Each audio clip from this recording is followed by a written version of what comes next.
এই পাশের বাড়ির ভাবির ছেলে হয়েছে, তার চেহারার সাথে তোমার এত মিল কেন? দেখো, আমারে সন্দেহ করবা না, আমি কিন্তু ভাবির ধারে কাছেও যাই নাই। আরে তোমারে সন্দেহ করতেছি না, ভাই 2 বছর ধরে বিদেশ, ভাবির বাচ্চা হইলো কি করে? এখন ডিজিটাল যুগ, অনলাইনে কত কিছু হয়। ম্যাডাম, বাড়িতে একজন ভদ্রলোক এসেছেন। আসতে বলো। ম্যাডাম, বাড়িতে একজন ভদ্রলোক এসেছেন। আসতে বলো।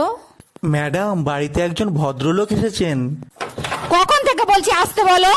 আমি তো এই তোমার ফোনে পাগলা গাড়ু দিয়ে ফোন আসছে, ওখানে কি তোমার আত্মীয় স্বজন থাকে নাকি? খবরদার, ভুলেও ফোন রিসিভ করো না, তাইলে কিন্তু তোমারে পাগল ভাইবে তুলে নিয়ে চলে যাবে। আমি কি পাগল নাকি যে আমারে তুলে নিয়ে যাবে? পাগলা গাড়ু দিয়ে তোমার কোন আত্মীয় আছে আমিও একটু শুনি। হ্যালো, কেমন আছিস মা? জামাই বাবাজি কেমন আছে?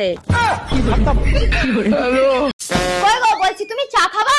ইস শালা, আমি যদি বলি যে চা খাবো তাহলে আমাকেই করতে হইলে, তার থেকে ভালো মানা করে দিই।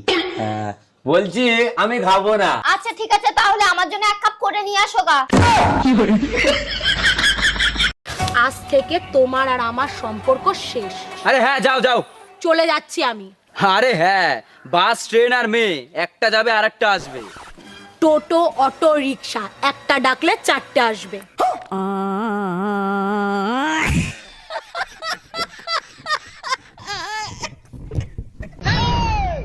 আচ্ছা একটা কথা বলি, সত্যি সত্যি উত্তর দিবা, একদম মিথ্যা বলবা না। কি বলো এগুলো? আমি কি আজ পর্যন্ত তোমারে মিথ্যে কথা বলছি? বলো, কি জানতে চাও? আচ্ছা, তোমার সাথে যদি কালো একটা মেয়ের বিয়ে হতো তখন তুমি কি করতা? শোনো, কালো হোক আর সাদা হোক, বিষ তো বিষই, তাই না?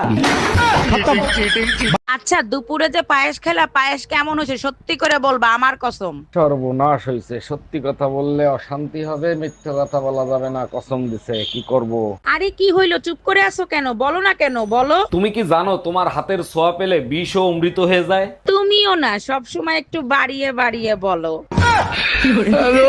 আরে ভাবি, এটা তো অনেক সহজ কাজ, এইটা পারতেছেন না? আচ্ছা ঠিক আছে, দেখি আমি কি করতে পারি। কি সহজ কাজ যেটা তুমি পারো ভাবি পারে না? ভাবি বিয়েতে যাবে শাড়ি পরে, শাড়ির কুচি ঠিক মতো মিলাতে পারতেছে না। তুমিও তো বিয়ের পরে শাড়ি পরতে পারতা না, আমি তো তোমারে শাড়ি পরানো শিখাইছি। আচ্ছা, আমি যাব।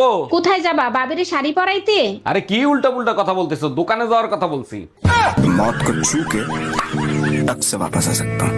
রূপা, আমি তোমারে অনেক ভালোবাসি, প্লিজ রূপা, তুমি আমার হয়ে যাও। দেখো, এসব পচা ডায়লগ দিয়ে আর যাই পাও, আমার মন কোনোদিন পাবে না। কি করলে তুমি বিশ্বাস করবে, তুমিই বলে দাও। কেমনে বুঝবো তুমি আমারে সত্যিকারের ভালোবাসো? প্রমাণ করে দেখাও। বিশ্বাস না হয় প্যান্ট খুলে দেখাই, আমি তোমার নামে রূপার আন্ডারওয়্যারই পরি।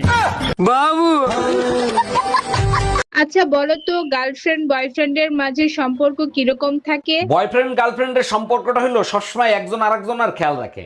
একদম ঠিক বলছো। আর হাজবেন্ড আর ওয়াইফের মধ্যে সম্পর্ক কিরকম? হাজবেন্ড ওয়াইফের সম্পর্ক একেবারে গ্যাস লাইটের মতো, একটু ঘষা লাগলেই আগুন জ্বলে ওঠে।